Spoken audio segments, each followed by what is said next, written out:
If you can even believe it, today we are finally sitting down to discuss season 1 of the off-campus TV show. Sounds crazy coming out of my mouth. Hi, I'm Laura. If you don't know me, I'm a longtime fan of the off-campus series. So this becoming a show and getting to watch it, it's like been such a crazy experience, and I'm just so excited to chat about it. I've taken about 3 pages of notes, so we're genuinely going to be covering everything. I'm super excited, but a couple of things before we start. I did do live episode reactions to every single episode on my TikTok, so if you haven't watched those yet, feel free to go check them out. I did explore posting them here on YouTube, but they just felt more like TikToks and they were too long to be YouTube shorts. So I'm sorry if that's an inconvenience, but they are over there, Lovely Like Laura on TikTok. So if you want to see more of my just like live raw reactions to the episodes, definitely check those out. Another thing, I will be discussing the show in the context of the books. So if you haven't read the entire off-campus series, and honestly the Briar U series, I would probably not finish this video. I would love for you to stay, but maybe read the books and then come back. I am going to be talking about the show in contrast with the books. Also, if you haven't watched the show, what are you doing? Go watch the show and then come back and we can discuss all the things. I think as my opening to this review, I will just flat out say that I really loved and enjoyed watching the show. I know that there's been mixed feelings on a lot of things and there's so much to discuss, but overall, I really enjoyed watching the show. I thought the acting was great. I thought the pacing was great. I thought the characters were done great, which we'll get into. But I think for me, when it comes to an adaptation, I'm always looking for the showrunners to create something that feels similar to the book series, that encapsulates the feeling that I have when I'm reading the book series. I don't necessarily need it to be a carbon copy, okay? And I think a lot of people go into adaptations and they want it to be bar for bar, character for character, the exact same thing that they read on page. And I get that. I understand wanting to see exactly what you love translated on the screen. For me personally, I just want the show to embody the feeling that I got when I was reading the series. And for me personally, I felt like they really hit the nail on the head and achieved just that. I was such a fan. Starting with the characters, which, I mean, since the moment these actors were cast, there's been discussion about, are they going to be right for the roles? Are they going to feel like the characters? And to me, I felt like the actors truly felt like their characters, like through and through. Even characters who people were kind of nervous about, like I know John Tucker, people were like, oh my God, Jalen is nothing like John Tucker from the book. How is he going to feel like Tucker? He did. The girls, Allie and Hannah, felt exactly like how they feel for me in the books. And then you have all of the boys who, again, just felt so like the characters to me. Even Garrett, who I've been seeing a lot of discourse on, people saying that he didn't feel like how he is in the book. He felt like a watered down version of himself. I honestly completely disagree. I felt like Belmont completely captured Garrett, and this is coming from someone who reread the book just a week ago. So I feel as though Garrett Graham and his character are very fresh in my mind. So going into the show, I felt like I really had a sense of who he was. People were saying they felt like he wasn't as devoted to Hannah possibly, or that he didn't feel as affectionate or as funny. I don't know what show you guys were watching, but to me, I felt like that was all so there. And not only that, but through Belmont's acting, I was able to get a read on his character better than anything he could have said out loud. For instance, people thinking that maybe he wasn't as attached to Hannah or obsessed with Hannah like he is in the book. I felt like he was drawn to her starting in episode 1, which is really crazy to say considering they weren't even supposed to really be into each other until about midway through the series. So I don't know if people just aren't picking up on like little things he's doing in his acting that kind of show how he's feeling versus him just saying things out loud in dialogue. I don't know where the disconnect is, honestly. And I also feel like to accurately portray the storyline with his father on screen, there needed to be a level of broodiness and anger within Garrett that is explored in the show versus a lot of it being maybe more internal in the book. So I think the way they portrayed him made perfect sense to me personally. Not only did I feel like the actors did a great job embodying the characters, I felt like styling really brought them to life. All of the wardrobe was so on point with everybody. Specifically, Allie looked amazing 24/7. I loved all the outfits they put her in. And not just that, but the way that they all interacted with one another, I felt like the chemistry was very there. It was there amongst the boys, it was there amongst the girls, it was there amongst the couples. And I just feel like that is what makes a cast good for a show. And again, it kind of feeds into this through line of the show embodying the essence of the book And I feel like because of the chemistry being so good, it was able to communicate that like, oh, this is a friend group, they're in college, this is the vibe, this is how they are with each other. And that just makes it feel that much more real to me. I also wanted to touch on the overall styling of the show and the sets outside of just the characters themselves. Every set felt so lived in and realistic and very college-y, like the boys' townhouse. It felt very lived in. There was like trash everywhere. There was items thrown everywhere. It didn't feel just like this neat house. Like it felt very much like a house that 4 boys live in. Same with Allie and Hannah's dorms. Like it just kind of felt like they were real dorm rooms to me. I liked the way Malone's looked, and I liked that they kind of combined Della's with Malone's to make it one place. I feel like that makes more sense for a show. And I really liked the way that the campus looked. I mean, I don't know if it's 100% selling that it's shot in New England, because obviously they filmed the show in Vancouver, but I think it's pretty close. Obviously, the main things that I want this video to cover are all of the changes from the book to the show, because I know that's going to be the most interesting to discuss. But I do also just want to talk about the overall timeline and how that kind of shifted for the show, because going in, most of us assumed that season 1 would just be covering Hannah and Garrett, which is book 1, The Deal, and that we'd get season 2 and that would cover the mistake, and then we'd get season 3 and it would cover the score. At least that's where my head was at going into the show. I was kind of like, okay, I'm sure a few things will have to be moved around. It's not going to be like perfectly chronological, but I did feel like that was kind of the message we were getting, was like each couple is going to get their own season and that's just going to be how it goes. However, we go into season 1 and obviously we have this plot of Hannah and Garrett and it's very reminiscent of The Deal, but then we start to get these glimpses of Dean and Allie, okay? And I initially thought like, okay, they're just gonna set them up a little bit because, you know, a show needs to operate slightly different than a book. A book, you're kind of very much dialed into this one couple and that's just how it always goes. But with a show, you can't really just have an A plot and have no B plot. So to me, it makes a lot of sense for them to bring in a B plot with characters that they're already introducing and kind of keep tabs on them and see what they're up to. However, I never in a million years would have imagined that we would have covered potentially more than half of Allie and Dean's book, plus adding random stuff that doesn't even happen in the books to their storyline, okay? And so immediately me watching, I'm ecstatic. Like, I'm the happiest girl alive, because if you don't know me, Dean and Allie are like my everything. I love you, Hannah and Garrett. I would never say a bad word about Hannah and Garrett, but Allie and Dean are my favorite couple, potentially of all time, okay? So for me to get like more than what I assumed would just be like these little breadcrumbs of their relationship and what's gonna come with them, I was freaking out. And if you watch my reactions, you know that I was freaking out. It was obviously very unexpected, but for me, in the best way possible. I can understand if you went into this wanting it to be exactly like the books, that you would feel disappointed that we're already getting so into the Dean and Allie of it all. But for me, it just makes more sense. It feels more natural to have these two relationships progressing in real time. And the books do overlap in some capacity when we get later in. But I don't know, I just felt like the choice to include them in season 1 makes a lot of sense. They're a great couple. They have so much chemistry. And I feel like they're a great contrast to Hannah and Garrett. For logistical reasons, they wouldn't have been able to start the Logan Grace plot in advance of this one. So because of that, putting them as plot B makes a lot of sense. I really liked the change. I thought it was super fun. And not to jump to the end of the season, but it also makes me think that Dean and Allie are going to be the A plot of season 2. And that John, Logan, and Grace are going to be the B plot, like how Allie and Dean were for this season. That's just me guessing. I also feel like the way that the end shot of season 1 was just Allie makes me think that it's going to be her story coming up, and there's so much more to explore. I know that they covered so much of the score, but how they set it up in the end, it gives us a lot of room to kind of add new stuff and go back to the basics of things that happened to them in the book.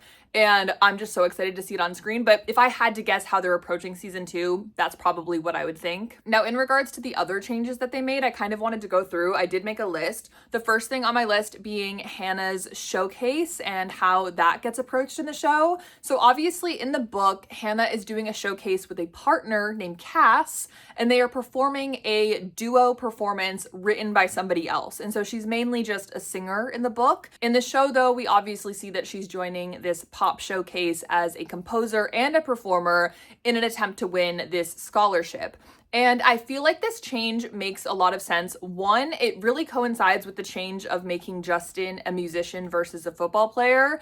And I feel like that choice for the show was incredible because it gives her room to have this connection with him that she doesn't necessarily have with Garrett. And Garrett almost has a little bit of insecurity around the fact that he's a hockey player and she clearly has a bad experience with a hockey player versus someone like Justin who's into the same thing that she is. I feel like it adds a little bit of angst coming from Garrett's character, and it also gives us a lot more to do with Justin because we got to see him and Hannah try to collaborate on music together. Not only that, but I feel like the change from making her just a singer to be more of a songwriter and a composer really gave us a new layer to her and understanding her trauma. Obviously, throughout the season, we saw her struggle with writing lyrics because she truly was experiencing a mental block between the old her before she was assaulted and this new reality that she was living in where she had this trauma that she was holding on to and she was really struggling. And I feel like showing that through a physical thing, like being able to write lyrics for a song and how that's kind of like the most innate part of her is her songwriting and her composing. And she felt like she couldn't connect with it fully until she truly felt like her trauma was resolved and she was okay.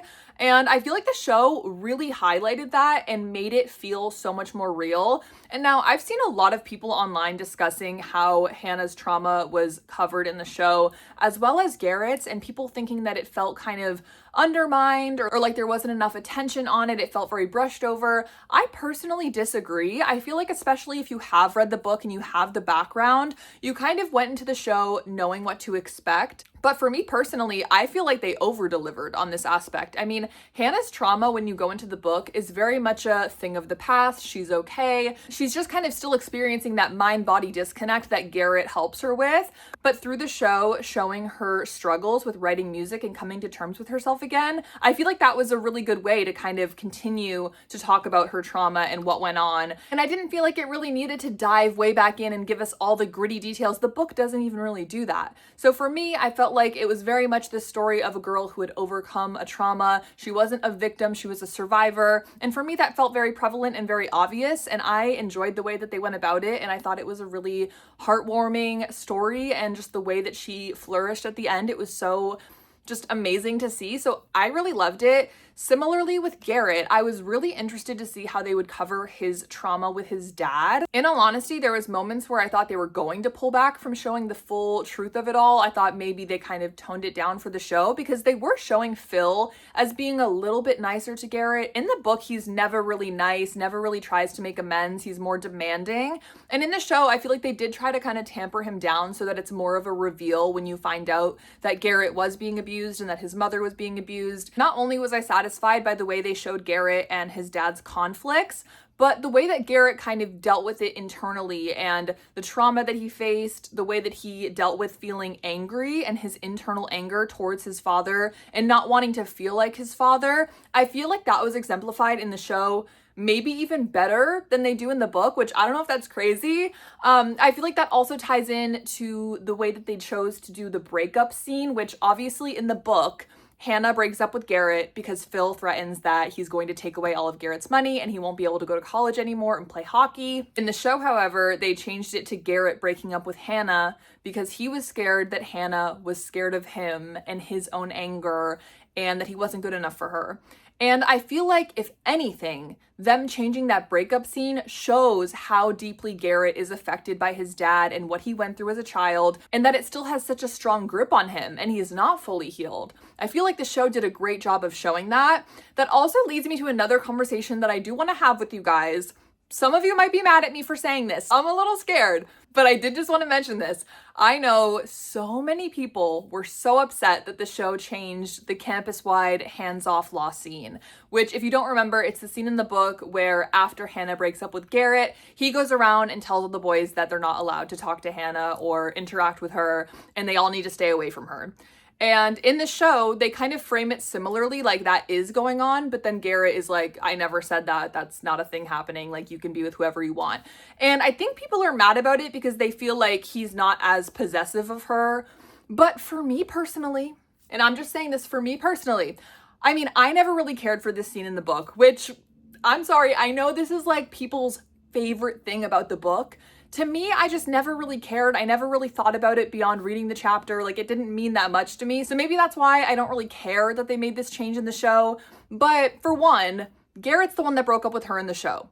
So for him to break up with her and then to induct this hands-off law would come across as so intense, especially for a guy who's nervous that this girl is already scared of him, okay? So I do think you need to recognize that that wouldn't really pan out well on television. It wouldn't really make a whole lot of sense. And I feel like this Garrett in the show maybe is a little bit more sensitive than the Garrett from the book. And I just don't think that would be in his character to say that nobody can talk to Hannah or look at her or touch her or anything, especially when he's the one that broke up with her. I've just never really understood why people are so obsessed with the hands-off law. It feels very aggressive to me even. You can disagree with me for sure. Let me know your thoughts below. But yeah, I felt like that was addressed perfectly. There's obviously a lot of smaller scale changes that happened in the show, so I'm probably not going to touch on everything, but a couple of things that come to mind is the scene where Hannah kisses Garrett for the first time and then she ends up kissing Logan. In the book, she obviously kisses Dean, but I can understand why they made that change for the show. They were definitely trying to put more emphasis on Logan's crush. In fact, I feel like the show probably did a better job of showing that Logan has this crush on Hannah. I just did the reread, as I said, and if you guys watched my vlog, I did mention that it felt like Logan's crush for Hannah kind of came out of nowhere. In the show, I feel like they did a much better job of establishing that crush. They also introduced a completely new character, Jules, who was meant to be Logan's sibling, and they run the Briar U Gossip account, which is also different from the book. But I feel like to kind of take the story up to 2026, it makes sense for them to be like having this online forum where people talk and gossip. And I don't know, I didn't really mind that change. I know a lot of people have opinions on Jules and how they kind of handled that, but I wasn't really super bothered by that change. Speaking of character changes, they also made it so that Delaney was Hannah's abuser and not a friend of Hannah's abuser. I feel like that made a lot of sense for the show. That whole scene was so intense. The scene where he literally attacks him on the ice. And you guys say he wasn't being possessive over her. Like, I'm sorry, like that did it for me. We obviously need to talk about the Hunter Davenport of it all. What a shock to me. If you guys watched my reaction, I was genuinely like jaw on the ground at the Hunter Davenport reveal. I was not expecting that at all, but I thought it was such a fun way to end the season. I understand people having their qualms with this whole kind of plot line that they added because one, I know people are frustrated that it showed Allie sleeping with another person other than Dean after they started hooking up, but I just feel like they haven't really established any connection yet beyond sexually. So for me, I feel like it made sense that she would go off and try to prove to herself that she's not just this girl who always has to have a boyfriend. She can have fun, she can do other stuff, she can see other guys, and she wanted to kind of prove that to herself. And she didn't really have any real emotional tie to Dean yet. Like, she still really doesn't. So that's where I'm excited to see more in season 2. But yeah, for me, I didn't feel like it was necessarily out of character for her to sleep with somebody else, especially when she's trying to convince herself of something. In the context of how her storyline is unfolding in the show, I just feel like it made sense. I don't know. I know people are also commenting on the supposed conflict between Dean and Hunter that's kind of come up. And I know in the books, I'm not as like refreshed on Briar U specifically, so I don't fully remember. But I know in the books, Hunter and Dean are shown to be friendly and friends, so them having this conflict in the show is definitely different than the books, so I understand people being frustrated there. But for me personally, I feel like it's a great opportunity to continue exploring not only the Dean Allie plotline, but it also kind of brings in Briar U, and potentially it gives us a chance to kind of introduce those characters a little bit in advance, and then maybe have them added to the show and they'll eventually have their storylines. Especially now that we know the show isn't necessarily going to be one season, one couple, it gives us a chance to potentially have these Briar U couples come in even earlier than we ever thought they could have, or even at all, to be honest. So